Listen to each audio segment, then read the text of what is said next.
we're talking a little bit about this month and kind of what it is and what it means. So it is Braille Literacy Month. Tell people a little bit about this month and kind of the goal behind it and the reason why we have a month that kind of highlights Braille literacy. Right. Well, the month was selected because it's January 4th is Louis Braille's birthday. And so the 4th of January is, I think it's International or World Braille Day. So it's a celebration of Braille, the fact that he created this system that allows people who are blind, that either have no vision or very little usable vision, to be able to read and access information. So it's a huge milestone in accessibility and people being able to learn and grow and thrive. Yeah, and so if people are unaware of what Braille is, can you kind of describe a little bit about like kind of how it is, how it works, and everything like that? Mm-hmm. So it's a system, it's a lot like Morse code, and I do believe Louis based Braille on Morse code, and it's a set of 6 dots arranged in two columns essentially, so 3 rows of 2 dots, and whichever dot you feel, either it's raised or it's not there, will give you some information about what letter is coming up. Just like we see symbols, the shape of letters, we feel the shape of of Braille, and that gives Braille readers information just like our eyes give us information.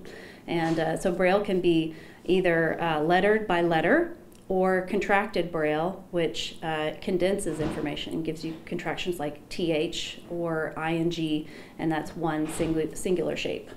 Yeah. And so about, I guess, how much of the population that is visually impaired, whether it be completely blind or just partially, actually knows Braille and uses it in day-to-day life? Mm-hmm. It's actually a really small portion. So I think the general estimate of blindness, so people who are visually impaired or blind, is about 2% of the population. Of that 2%, less than 10% are Braille readers. So it's about 8% are reading Braille. But there's a very dramatic correlation between independence, employment, levels of employment, and even earnings, annual earnings for people who are Braille literate, as opposed to the people who don't read Braille. Yeah, can you kind of talk about those kind of statistics and kind of what they look like, the difference between the people that actually know Braille, could read Braille, and the ones that don't, and like those employment, those you know, things like that? Yeah, so the people who are Braille literate are people who are Braille literate are employed more often than people who are not Braille literate, and then they earn an average of $11,000 more per year than their non-Braille reading peers. So they also tend to be employed in levels of higher leadership, and so there's a real push from national organizations and really any organizations that are advocating for people who are blind or visually impaired to attempt to be Braille literate. It really does make there's a connection between that, being able to take care of yourself and be independent and be successful in the world.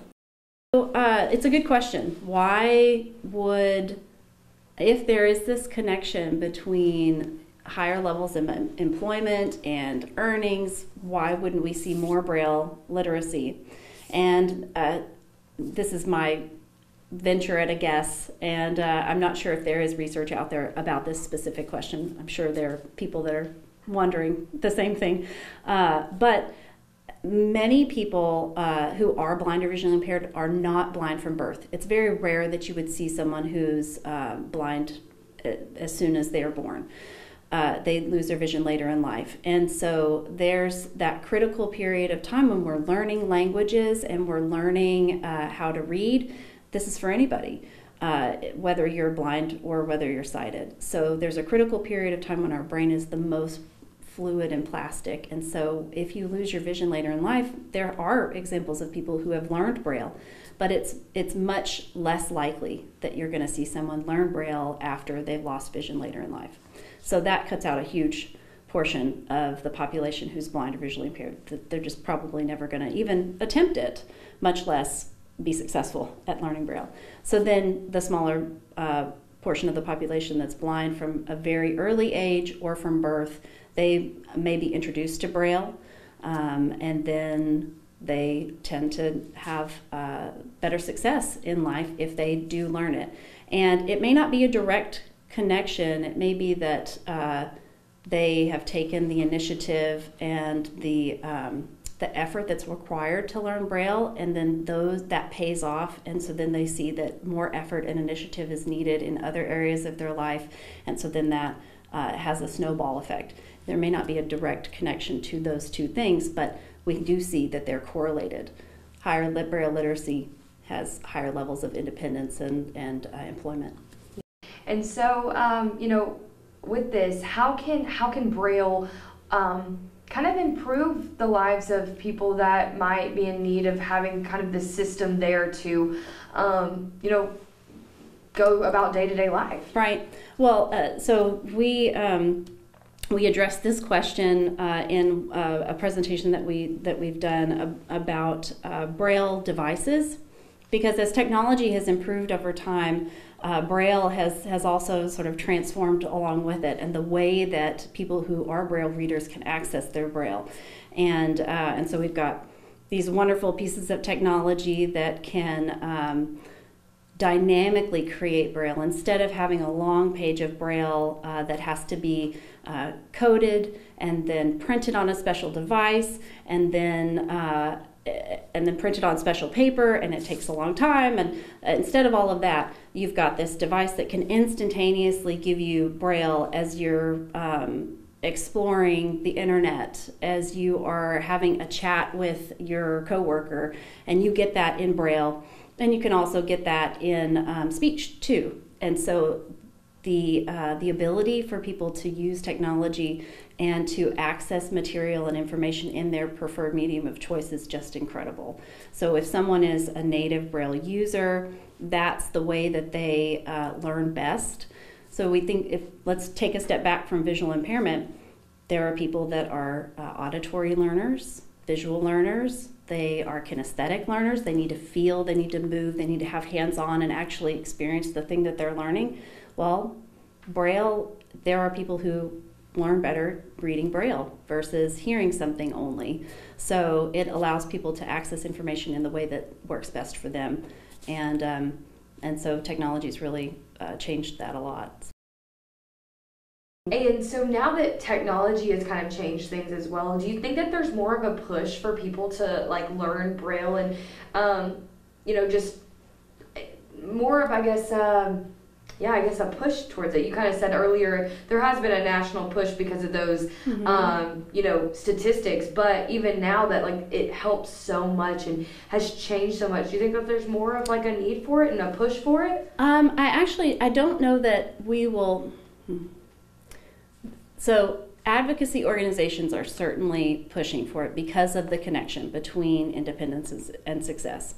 But I'm curious to see how the changes in technology will affect Braille, especially given artificial intelligence and its ability to recognize text on the fly and describe images and the world around us on an almost instantaneous basis.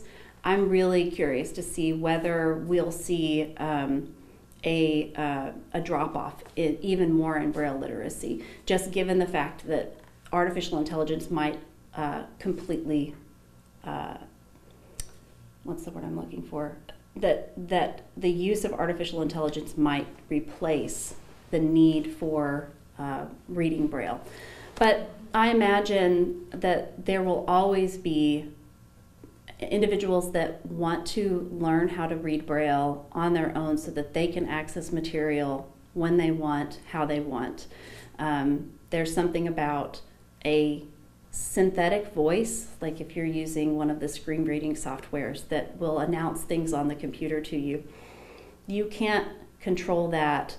You can control a lot of elements of it, but it's not like when you use your vision to read something, or you use your hands to read something. So I think there will always be an interest in Braille, but I am really curious to see how this whole new world that we're stepping into with artificial intelligence will change that and change how we access information, how visually impaired people access information.